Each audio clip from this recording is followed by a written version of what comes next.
20 तारीख की रात, दीपावली की रात उनसे पेशाब चटवाई गई, है ना। और ये जो यानी सरकार तो कह रही कार्रवाई हो रही है, कहाँ कार्रवाई हो रही है? नहीं हो रही है। अभी तक कोई गिरफ्तार नहीं हुआ है।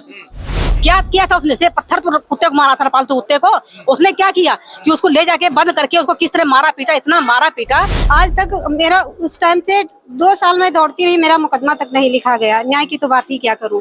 फिर उसके बाद अभी 7 तारीख 8वां महीना सन 2025 को उसी मुस्लिम दबंगों ने अभी भी कब्जा कर रखा है।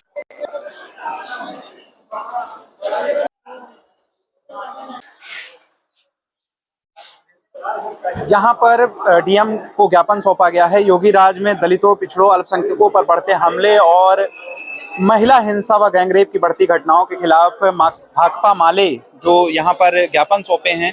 क्या नाम है सर आपका? मेरा नाम रमेश सिंह सेंगर है और हम सीपीआई एमएल के जिला प्रभारी हैं। जिला प्रभारी हैं। आज आप एक ज्ञापन दिए हैं महिलाओं की सुरक्षा को लेकर के, दलितों पर हो रहे अत्याचार को लेकर के, लेकिन सरकार का तो कहना है कि जो चाहे महिलाओं का मामला हो, चाहे दलितों का मामला हो, कार्रवाई हो रही है अपराधियों के ऊपर।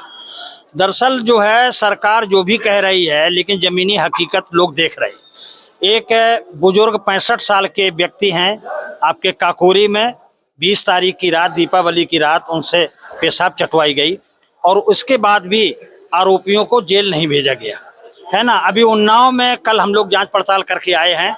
14 साल का एक किशोर है और ब्राह्मण समाज के एक दबंग परिवार है, उसने अपने यहाँ बुला करके उसको इतना मारा और वीडियो जारी हुआ कि उसने पैर धुलवा करके लोगों से पानी पिलवाया उस बच्चे से। वो बच्चा जो है 20 तारीख को मर गया। अभी तक मुख्य आरोपी जो है वो पकड़ से बाहर है। तो पूरे उत्तर प्रदेश में जिस तरह से अपराधियों के हौसले बढ़े हैं, लोगों का इतना मनोबल बढ़ा है कि 5-5 साल की बच्चियों के साथ गैंगरेप कर रहे। आप देखें कि आज़ादी के बाद इस तरह की घटनाएं नहीं होती थी कि लोगों से पेशाब चटवाना, लोगों से पैर धुलवा के पिलवाना। तो ये दरअसल में पूरे की पूरे जो दलित और पिछड़ी समाज के अंदर जो एक स्वाभिमान जो पैदा हुआ है, जो आकांक्षा अपने सम्मान की पैदा हुई है, उस पूरी आकांक्षा और सम्मान को ही कुचल देने पे आमादा है। और पूरी तौर पर मनुस्मृति जो है, जो आरएसएस का अपना संविधान है, उसकी भी यही सोच है कि कमजोर तबके के लोगों को कोई भी अधिकार नहीं है। मगर आप मनुस्मृति की बात कर रहे हैं, देश तो संविधान से चल रहा है ना। संविधान को भी इन लोगों ने खत्म कर दिया है। कहाँ, संविधान के तहत तो मीडिया स्वायत्त होता है, न्यायपालिका स्वायत्त होती है, लेकिन मीडिया का इन्होंने गला दबा दिया। लोग विरोधी मीडिया कह रहे। न्यायालय में आपने देखा कि सुप्रीम कोर्ट के 4 न्यायाधीश अपने सुरक्षा को लेकर के अलग पत्रकार वार्ता कर रहे। तो इन लोगों ने पूरे लोकतंत्र को, संविधान को खत्म कर दिया है और ये हिंदू राष्ट्र बनाना चाहते हैं। इनके हिंदू राष्ट्र में तिरंगा जो राष्ट्रध्वज ध्वज है, ये राष्ट्रध्वज नहीं होगा इनका। जो है हिंदू राष्ट्र की बात कर रहे हैं। एक कथावाचक हैं बागेश्वर धाम के जो मुखिया हैं धीरेन्द्र शास्त्री, वो एक यात्रा निकाल रहे हैं दिल्ली से लेकर के वृंदावन तक। लोग उसका भी विरोध कर रहे हैं, लेकिन उनका कहना है ये यात्रा जो है जारी रहेगी। देखिए, ये लोग जो है जहां से भी, इनके अंदर एक बात है, ये जनता के अंदर अंधविश्वास पैदा करना चाहते हैं और ऐसे लोगों को मसीहा बनाना चाहते हैं जो अंधविश्वास के जो पूरी तौर पर पड़ेता है। समाज में जागरूकता न पैदा हो, समाज आगे न बढ़े, ये पूरी तौर पर इनका सोच है और उसी को केंद्र करके ये अपना व्यवहार कर रहे। तो कहते हैं जात पात की करो विदाई, हिंदू हिंदू भाई भाई। अरे भाई, जात पात की करो विदाई, तो जात पात की विदाई अगर कर रहे हैं तो गरीबों को इस समय नौकरियों में भी देख रहे। 420 करके ये पीछे से जो है बड़ी जातियों के लोगों को नौकरी दे रहे। पिछड़े और दलितों के सारे अधिकार, आरक्षण खत्म कर दिया। आरक्षण तो संविधान में था ना, आरक्षण के माध्यम से। अरे भाई, आरक्षण का धीरे धीरे नौकरियां सरकारी खत्म हो रही हैं, प्राइवेटेशन में दे रहे हैं, तो स्वाभाविक तौर पे कहाँ से आरक्षण मिल जाएगा आपको? सारा का सारा जो सार्वजनिक क्षेत्र है उसको, उसमें कोई नई भर्ती नहीं हो रही। आज आपने डीएम को ज्ञापन सौंपा है, क्या इसको लेकर के बड़ा आंदोलन करने की तैयारी में? देखिए, आंदोलन तो हम लोग लगातार कर रहे हैं। हम लोग जान रहे हैं कि ये सरकार जो है सामान्य सरकार नहीं है, ये जनता विरोधी लोग हैं, फासिस्ट लोग हैं, तानाशाह हैं और ये हिटलर और मुसोलिनी के विचारों के लोग हैं। तो ये साधारण जाने वाले नहीं, इसलिए कम्युनिस्ट लोग पूरे देश में इनके विरुद्ध जो है एक बड़ी लड़ाई की तैयारी अपनी कर रहे। तो ये युद्ध सीधी तौर पर एक तरफ भाजपा और आरएसएस है और दूसरी तरफ कम्युनिस्ट लोग हैं, है ना।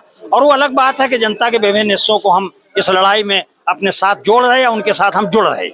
अच्छा, प्रधानमंत्री कहते हैं, आप जैसे बता रहे हैं कम्युनिस्टों की लड़ाई है, प्रधानमंत्री आते हैं, बिहार आते हैं, गृह मंत्री आते हैं, वो कहते हैं कि जो है पूरे देश से जो है कम्युनिस्टों का सफाया हो गया है, कुछ एरिया बचे हैं, वहां से आपको लोग इस बार सफाया कर दीजिए। देखिए, कम्युनिस्टों का इसलिए नहीं, जब तक समाज में गरीबी रहेगी, भुखमरी रहेगी, मार्क्सवाद जिंदा रहेगा।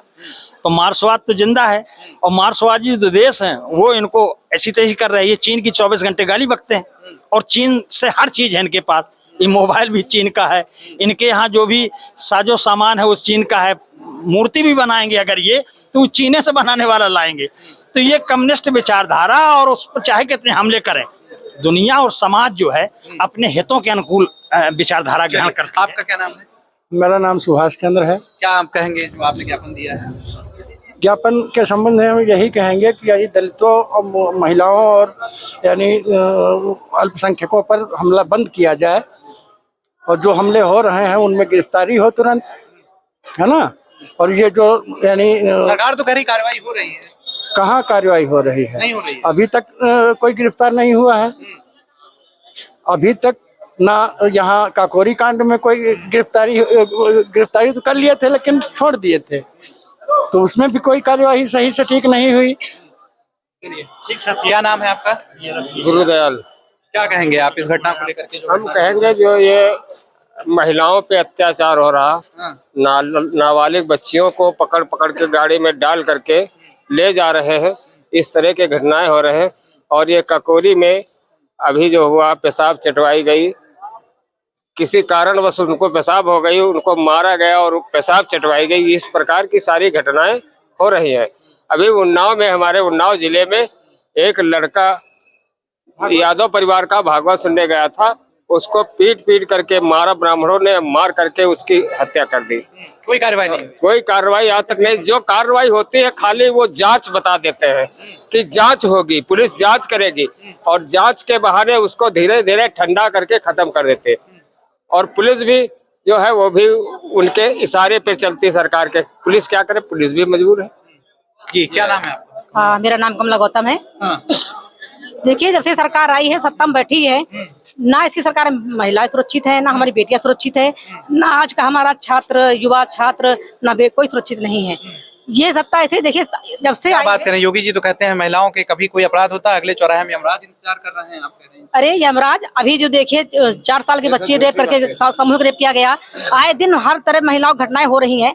अभी अगर ऐसा बात कर रहे हैं तो अभी देखिए ना, ब्रजभूषण शरण सिंह को देख लीजिए क्या किया। अभी मणिपुर वाली घटना में क्या हुआ, वहाँ किसकी सत्ता है? राजनीति का तो है। अभी कितना आए दिन महिलाओं पे और रेप कांड हो रहे हैं, तो कहाँ योगी सरकार बैठी हुई है? कोई यमराज नहीं है, सिर्फ इनका एक जुमला है। ये कोई घटनाएं नहीं रुक रही, आए दिन हमारी बेटियों को रेप हो रहा है, घटनाएं हो रही हैं, और जितने रेपिस्ट है उसको ये शासन प्रशासन सब उनके संरक्षण में हो रहा है, संरक्षण हो रहा है, और क्या उनका संरक्षण कर रही है, उनके सहयोग में खड़ी होती है, उनके लोग खड़े होते हैं। अभी जिस तरह अभी बताया, अभी हम कल भी घटना अन्नौ में गए थे, अभी बता रहे यादव 14 साल बच्चा क्या किया था उसने, से पत्थर कुत्ते को मारा था, पालतू कुत्ते को। उसने क्या किया कि उसको ले जाके बंद करके उसको किस तरह मारा पीटा, इतना मारा पीटा कि 16 को हुआ था, 17 उठा के ले गए, और 20 तारीख उसकी मौत हो गई। अभी हमारे बिगेटी क्षेत्र में देखे कि कितना, मतलब अभी वो यादव परिवार है और वो दलित परिवार है, सिर्फ शादी थोड़ा झगड़ा था, और यादव परिवार आके उस दलित को इतना मारा कि वो 1 हफ्ता भर्ती रहा अस्पताल में, और फिर वहीं उसकी डेथ हो गई। ये इतना मारा पीटा, और पुलिस प्रशासन पूरा सब मिला हुआ है, हर सिर्फ बिगेटी क्षेत्र में, हर क्षेत्र में देख रहे, मतलब दलित से इतना घटनाएं हो रही हैं, इतनी गुंडाई हो रही है, पूरा प्रशासन भ्रष्ट है, योगी सरकार भी भ्रष्ट है, कुछ भी नहीं हो रहा इसके सरकार में। इतना मतलब ये पूरा इतना मतलब गुंडा राज आ गया है, आए दिन कहीं ना कहीं घटना होती रहती है, पूरा ये गुंडाई में आ गए ये लोग। क्या नाम है आपका? मेरा नाम रामदेवी है। हाँ। मैं यहाँ पे ये कहना चाहती हूँ, हमारी कम्युनिस्ट पार्टी जो है, मैं एक कम्युनिस्ट पार्टी से ज्वाइंट हूँ, उसके रिलेटेड जो घटनाएं घटित हो रही हैं, आप लोग आरोप लगा हमारे साथ घटित हुई है। मैं अदर लोगों को क्या कहूँ, मेरे साथ घटनाएं घटी है। मैं ग्राम रंबा से हूँ, वहाँ पे कुछ मुस्लिम दबंगों ने हमारी जमीन पे कब्जा कर रखा है। अभी 2.5 साल पहले हमको मारा पीटा बुरी तरीके से, मार पीट के वहाँ पे 10-12 लोग मुझे वहाँ पे डाल दिए। आज तक मेरा उस टाइम से 2 साल में दौड़ती रही, मेरा मुकदमा तक नहीं लिखा गया। न्याय की तो बात ही क्या करूं।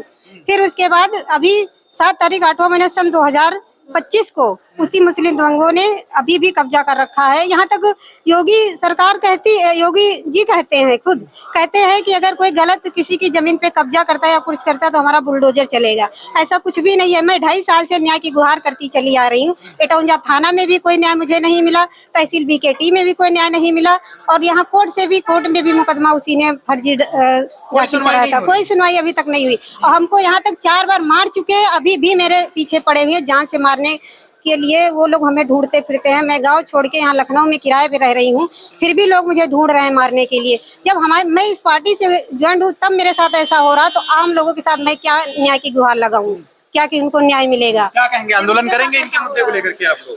नहीं, हम लोग तो हर मुद्दे पे आंदोलन कर रहे हैं। आपके कार्यकर्ता के साथ घटना घटित हुई, आप जो हाँ, हम लोगों ने किया ना, इस पे भी किया है पिछले दौर में, और अभी घटना हुई तो उस पर मुकदमा दर्ज हुआ है, और मुकदमा दर्ज हुआ है, लेकिन चार्जशीट वगैरह की कार्रवाई चल रही है। नहीं चार्जशीट लगेगी तो स्वाभाविक तौर पर आरोपी खुलेआम घूम रहे हैं। आरोपी खुलेआम घूम रहे हैं, कोई कार्रवाई नहीं? कोई कार्रवाई नहीं हुई, अभी तक अरेस्ट नहीं किए गए। अभी मेरी बूढ़ी सास, 62 साल की मेरी बूढ़ी सास है, उसको पकड़ के इन लोगों ने मारना चाहा। मेरी बूढ़ी माँ भागते हुए जान बचा के दूसरे के घर पे छुप गई, फिर भी ये लोग पीछा करते रहे।